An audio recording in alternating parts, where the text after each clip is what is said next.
Hello friends, welcome to savage point. நான் உங்கள் square. So toxic படத்தோட டீசர் ரிலீஸ் ஆகிருக்கு. ஸோ படம் அடுத்த மாதம் ரிலீஸ் ஆக போகுது. ஸோ சொன்னது டீசர், பட் ட்ரெய்லர் கட்டுற அளவுக்கு 2 மினிட்ஸ்க்கு டீசர் விட்டுருக்காங்க. ஸோ டீசரை பற்றி பேசுகிறதுக்கு நிறைய விஷயங்கள் இருக்குது. ஸோ இது மட்டும் இல்லாமல் கரெக்டாக இப்போ நான் பேசியிருக்க இதே சுச்சுவேஷனில் இந்த வீடியோ வந்திருக்க இந்த நேரத்துக்கு கண்டிப்பாக ரஜினி சார் அண்ட் கமல் சாரோட ப்ராஜெக்டோட ப்ரோமோவும் வந்திருக்கும். ஸோ அதையும் கூடி சீக்கிரம் நம்ம சேனல்லே கண்டிப்பாக போடுவோம். அதனால் ஸ்டே டியூன்டா இருங்க. சரி ஓகே ஃப்ரெண்ட்ஸ், இந்த வீடியோவை ஸ்கிப் பண்ணாமல் ஃபுல்லாக பாருங்கள். வாங்க நம்ம வீடியோக்குள்ளே போகலாம்.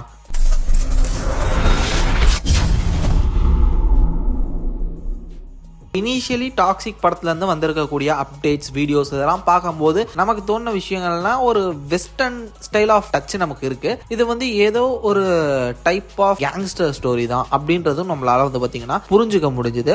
பட் இப்போது டீசர் பார்க்கும்போது நிறைய விஷயங்கள் வந்து பார்த்திங்கன்னா நமக்கு தெளிவாக இருக்குது. ஸோ படத்தோட பேர் டாக்ஸிக். இந்த படத்தோட ஒன்லைனராக மேபி எனக்கு தெரிஞ்சு என்னவா இருக்கும் அப்படின்னு நான் நினைக்கிறேன்னா, ஹீரோ ரொம்ப டாக்ஸிக்காக இருப்பார்னு நினைக்கிறேன். இதெல்லாம் ஒரு கேள்வி அப்படின்னு கேட்டிங்கன்னா, இந்த படத்தில் நிறைய ஹீரோயின்ஸ் வராங்க. ஸோ நயன்தாரா மேம் இருக்காங்க, ருக்மிணி வசந்த் இருக்காங்க. இந்த மாதிரி லிஸ்ட் வந்து பார்த்தீங்கன்னா பெருசா போய்கிட்டே இருக்கு.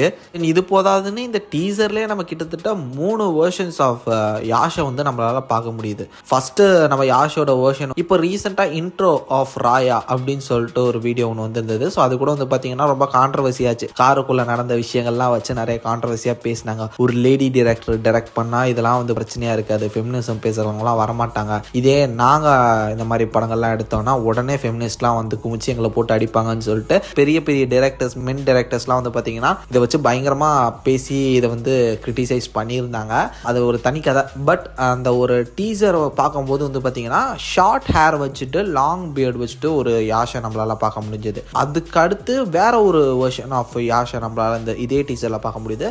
லாங் ஹேர் வச்சிருக்காரு, பயங்கரமா கேஜிஎஃப் ராக்கி பாய் மாதிரி வந்து பார்த்தீங்கன்னா லாங் ஹேர் வச்சுட்டு லாங் பியர்டு வச்சுட்டு இருக்காரு. ஸோ அதுவும் வந்து பார்த்தீங்கன்னா ஒரு வெர்ஷனாக இருக்குது. தென் இது போக டீசரோட எண்ட்ல வந்து பாத்தீங்கன்னா ஃபுல்லா ஷார்ட் ஹேர், தாடியை ஃபுல்லா எடுத்துட்டு ட்ரிம் பண்ணிட்டு விண்டேஜ் யாஷ்னு சொல்லுவாங்க. ஸோ அவரோட பழைய படங்கள் பார்த்தவங்களுக்கு கண்டிப்பா தெரியும். அந்த மாதிரி அந்த விண்டேஜ் யாஷ் லுக்ல வந்து பாத்தீங்கன்னா இருக்காரு. ஒன்லைனரா இப்போ கிடைச்சக்கூடிய லீக்ஸ் படி இந்த ஸ்டோரி பிளாட் என்னன்னு சொல்றாங்கன்னா, அந்த 90s 80s டைம்ல கோகால அந்த ட்ரக் கார்டெல் பிசினஸ்லாம் பண்ணிட்டு இருந்தாங்கல்ல, ட்ரக் தென் அது ஸ்மக்லிங், அது சுத்தி இருக்கக்கூடிய அந்த சிண்டிகேட்டோட கேங் வார்ஸை பேஸ் பண்ண ஸ்டோரி தான். அதுல இந்த கேரக்டர் வந்து ஒரு விமனைசரா இருப்பாரு. இவருக்குன்னு ஒரு கிளப் இதெல்லாம் வச்சு ஒரு ஓன் பண்ண ஒரு ஓனரா ஒரு கேங்ஸ்டரா வளம் வருவார் அப்படின்ற மாதிரி சொல்றாங்க. அவரை சுத்தி நடக்கக்கூடிய விஷயங்கள் தான் வந்து பாத்தீங்கன்னா இந்த படம் அப்படின்னு சொன்னாங்க. தென் இது மட்டும் இல்லாம இன்னொரு சைடு ஆஃப் இன்சைடர்ஸ் சொன்ன ஒரு விஷயம் என்னன்னா, இந்த படத்தோட வில்லனே ஆக்சுவலி யாஷ் தான் அப்படின்ற மாதிரி ஒரு ரூமர் வந்தது. அப்படி பார்க்கும்போது மேபி 2 வெர்ஷன் இருக்கலாம், அதாவது டியூல் ரோலா இருக்கலாம் அப்படின்னு எனக்கு தோணுது. அந்த ஷார்ட் ஹேர் லாங் பியர்டா இருக்கிறதும் அதே மாதிரி லாங் ஹேர் லாங் பியர்டா இருக்கிறதும் ஒரே யாஷ் தான். அவரோட யங்ஸ்டரோட லைஃபா இருக்கலாம், இப்போ ஒரு மெச்சூர்டா இருக்கும்போது அவர் என்னவா இருக்கிறாருன்ற மாதிரி அந்த பிளாஷ்பேக் அண்ட் லைவ் போர்ஷனா இருக்கலாம். அப்போ சுத்தமா ஹேர் அண்ட் பியர்டு இல்லாம இருக்கக்கூடிய அந்த ஒரு யாஷ் யாரு அப்படின்னு பாத்தீங்கன்னா, மேபி ராயா அப்படின்னு சொல்லிட்டு ஒரு கேரக்டர் அமைச்சிருக்காங்களே யாஷ். ஸோ அவரோட சன்னா இருக்கிறதுக்கான சான்சஸ் இருக்கு. ஏன்னா இனிஷியலி இந்த இன்ட்ரோடக்ஷன் வீடியோல வந்து பாத்தீங்கன்னா டாடிஸ் ஹோம் அப்படின்ற மாதிரி அவர் மென்ஷன் பண்ணியிருப்பாரு. இந்த டீசரோட ஃபைனல்ல வந்து பாத்தீங்கன்னா அந்த யங் யாஷை காட்டும் போது ஆம் ஹோம் அப்படின்ற மாதிரி சொல்லியிருப்பாரு. இந்த வருஷம் ஃபுல்லாவே ஒரே டாடி இஷ்யூ போல. ஏன்னா இதுவுமே கிட்டத்தட்ட ஃபாதர் அண்ட் சன் ஃபைட் மாதிரி தான் இருக்கு. அதே மாதிரி பாரடைஸ் படத்தோட ஒன்லைன்லரும் லீக் ஆச்சு.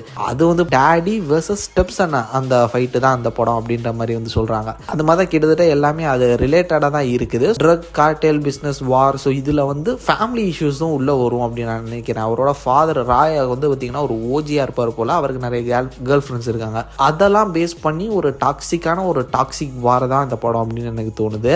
கிட்டத்தட்ட ஒரு 4 years கிட்ட வந்து பார்த்தீங்கன்னா யாஷ் வந்து உட்கார்ந்துருக்காரு வீட்டில் இந்த ஒரு படத்தை நம்பி. ரைட்டர்ஸ் வந்து பார்த்தீங்கன்னா கீதா மோகன்தாஸ், தென் இது மட்டும் இல்லாமல் யாஷுமே ரைட்டர், 2 பேருமே சேர்ந்து தான் அந்த ஸ்டோரியை ரைட் பண்ணியிருக்காங்க. டிரெக்ஷன் கீதா மோகன்தாஸ் தான். அப்படி பார்க்கும்போது யாஷோட ஸ்டோரியில் அவரோட இன்புட்டுமே இருக்குது. பொறுத்திருந்து பார்ப்போம். ஒரு த வெயிட் இஸ் ஓவர் அப்படின்னு சொல்லலாம். ஸோ அது எந்த அளவு குவாலிட்டியாக ஒரு ஃபிலிம் இருக்குது அப்படின்னு சொல்லிட்டு விஷுவலி குவாலிட்டியாக தான் இருக்குது, அதில் எந்த குறையும் சொல்ல முடியாது. விஎஃப்எக்ஸ் எல்லாமே வந்து பார்த்தீங்கன்னா சூப்பராக தான் பண்ணியிருக்காங்க. பட் ஸ்டோரி ஸ்க்ரீன் பிளே எந்த அளவு வேலிடாக அதை பண்ண போகிறாங்க அப்படின்றத வச்சு தான் கண்டிப்பாக அடல்ட்ஸ் ஒன்லி ஃபிலிமாக தான் இருக்கும் அப்படின்னு எனக்கு என்னமோ தோணுது. ஏன்னா ரொம்பவே ரூட்டடாக ரொம்ப கிரவுண்டடாக பண்ணியிருக்காங்க எல்லாமே அப்படி பார்க்கும்போது கண்டிப்பாக ஏ ரேட்டட் தான் இந்த படத்துக்கு கிடைக்கும். பொறுத்து இருந்து பார்ப்போம். ஸோ நீங்கள் எந்த அளவுக்கு டாக்ஸிக் படத்துக்காக வெயிட் பண்ணிட்டு இருக்கீங்க? நெக்ஸ்ட் மந்த் துரந்தர் 2 வேற வரப்போகுது. ஸோ டாக்ஸிக் அண்ட் துரந்தர் 2 ரெண்டுமே வந்து பார்த்தீங்கன்னா கிட்டத்தட்ட கிளாஷுக்குள்ளே போகுது. பாரடைஸ் அதுலேருந்து வெளியே வந்துட்டாங்க. ஸோ பாரடைஸ் ஸ்ட்ரைட்டாக வந்து பார்த்தீங்கன்னா ஆகஸ்ட் வரும் அப்படின்ற மாதிரி சொல்லிட்டாங்க. இப்போ இந்த ஒரு கிளாஷில் வந்து பார்த்தீங்கன்னா துரந்தர் 2 த ரிவெஞ்ச், அது மட்டும் இல்லாமல் டாக்ஸிக். ஸோ இவங்க தான் இருக்காங்க. பொறுத்து இருந்து பார்ப்போம். நீங்கள் எதை பார்க்கணும்னு காத்துக்கிட்டு இருக்கீங்க? மறக்காம கீழே கமெண்ட் செக்ஷனில் ஷேர் பண்ணுங்க, நான் பார்த்து தெரிஞ்சுக்கிறேன். சரி ஃப்ரெண்ட்ஸ், இதே மாதிரி தொடர்ந்து நிறைய இன்ட்ரெஸ்டிங்கான வீடியோஸ் பார்க்கறதுக்கு மறக்காம நம்ம சாவேஜ் பை சேனலை சப்ஸ்கிரைப் பண்ணி அந்த பெல் ஐக்கனை ப்ரெஸ் பண்ணிக்கங்க. அடுத்த ஒரு இன்ட்ரெஸ்டிங்கான வீடியோலாம் நாளைக்கு மீட் பண்ணுறது வரையும் tata bye bye, take care from A Square.